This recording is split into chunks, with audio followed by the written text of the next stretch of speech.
안녕하십니까, 무틀란TV입니다. 일부 친문 친조국 세력들이 착각에 빠져 선거 승리의 환상에 젖은 듯한 모습을 보이고 있습니다. 그들은 더불어시민당에 이어 열린민주당 등 제2의 비례정당까지 만들기에 이르렀는데, 이렇게 하는 것이 지지층 결속에 도움이 되고 비례의석 확대에 도움이 될 것이라고 공공연히 떠벌리는 주장이 친문 친조국 진영 일각에서 제기되고 있습니다. 미래통합당이 미래한국당을 창당하자 온갖 험담을 일삼던 자들이 마치 처음 맛본 고기 맛에 정신이 나간 자들처럼 뒤늦게 추가 비례정당 창당에 혈안이 된 모습입니다. 비례정당은 파면 팔수록 비례의석이 쏟아지는 화수분이 아닙니다. 전체 비례의석수는 정해져 있고 문정권이 가져갈 의석은 친문 친조국 강성 지지층에다 일부 중도층 지지에서 나온다는 것이 대체적인 분석입니다. 더불어시민당과 열린민주당 등 두 비례정당은 이들 지지층 가운데서 친문 친조국 강성 지지층 표를 놓고 나눠먹기 할 수밖에 없습니다. 이것을 보여주는 최근 사례가 하나 있습니다.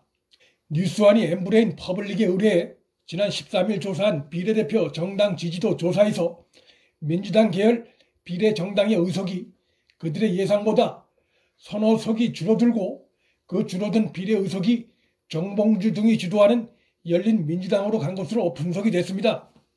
전체 여권의 비례의석수엔 변화가 없는 것이 아니냐고 반문할 수 있겠지만, 지난 20대 총선에서 단 한 석 때문에 국회 일당 지위가 바뀐 것을 감안하면 3, 4석의 변화는 결코 작은 것이 아닙니다.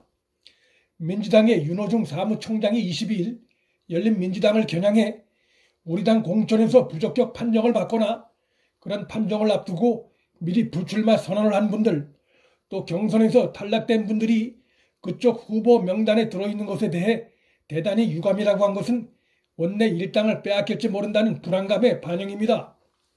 친문 친조국 강성 지지층은 열린민주당은 민주당의 중도 정당화를 비판하고 있고, 그들의 등장으로 실망한 강성 지지층이 확실한 지지를 보일 것이라고 주장하고 있습니다. 결국은 이들 싸움이 그들의 전체 의석수 확대에 기여할 것이란 일각의 계산은 그 둘의 싸움으로 그들을 지지하지 않던 중도층이 그들에게 올 것이란 전제하에 가능한 것인데, 이것은 착각을 넘어 지독한 자아도취가 아닐 수 없습니다. 더불어시민당을 지지하려던 일부 지지층이 혹시 열린민주당을 지지하는, 그래서 결과적으로 누가 더 많이 자기 진영 내 밥그릇을 챙기나 경쟁이 될 수는 있겠으나, 오만과 무책임에 등을 돌린 중도층이 그들 싸움에 현혹돼 다시 돌아갈 까닭이 없습니다. 최근 일부 여론조사에서 문재인의 국정 지지도가 다소 상승한 것으로 나타났는데, 이 때문에 좌파 계열 두 비례정당이 싸워도 마이너스가 아니라고 착각에 빠졌을 수도 있습니다. 중도층의 특성이 강성 지지층과 달리 언제든지 대상이 잘못하면 지지를 철회할 수도 있는 유동적인 유권자층이기 때문에 사이다 총선까지 이어질 확실한 지지층이라 할 수 없습니다.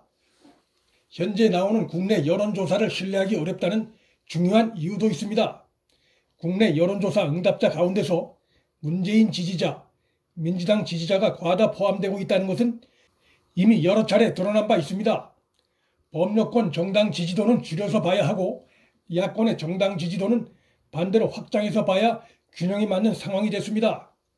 또한 아직도 무당층을 포함한 중도층의 비율이 30% 가까이 되고 있기 때문에 이들을 제외한 단순 정당 지지도 비교는 큰 오판을 낳을 수밖에 없고, 이로 인해서 조국 수호대 정당 같은 시대착오적인 행태가 등장했다고 볼 수 있습니다.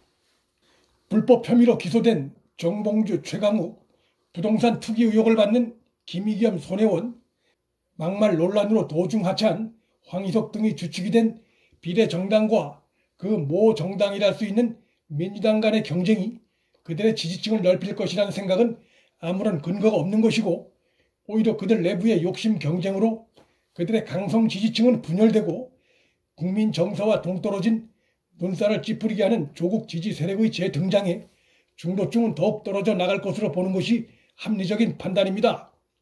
문정권의 강성 지지층이 분열되고 유입되는 중도층보다 떨어져 나가는 중도층이 더 많다면 당연히 문정권으로선 제로섬 게임이 아닌 마이너스 게임이 될 수밖에 없습니다. 이번 총선에서 문재인 정권의 범좌파 진영 내부의 또 하나의 적은 정의당입니다. 정의당은 과거 선거와 달리 이번 선거에선 의석을 빼앗기지 않기 위해 친문 친조국 세력과의 차별화가 더 중요해졌고, 이로 인해 민주당과 정의당은 지역구 선거와 비례의석 선거에서 치열하게 싸울 수밖에 없는 상황이 됐습니다. 이러한 상황은 서울과 수도권, 기타 적은 표 차이로 당락이 결정되는 지역의 선거에서 문 정권에 결정적인 악영향을 미칠 수밖에 없습니다. 민주당 정권은 이번 선거에서 내부의 적과 싸우다 선거를 망치게 될 가능성이 매우 높아졌습니다. 문틀란TV 여기서 마칩니다. 구독과 좋아요, 방송 공유는 방송 제작에 큰 힘이 됩니다. 시청해 주셔서 감사합니다.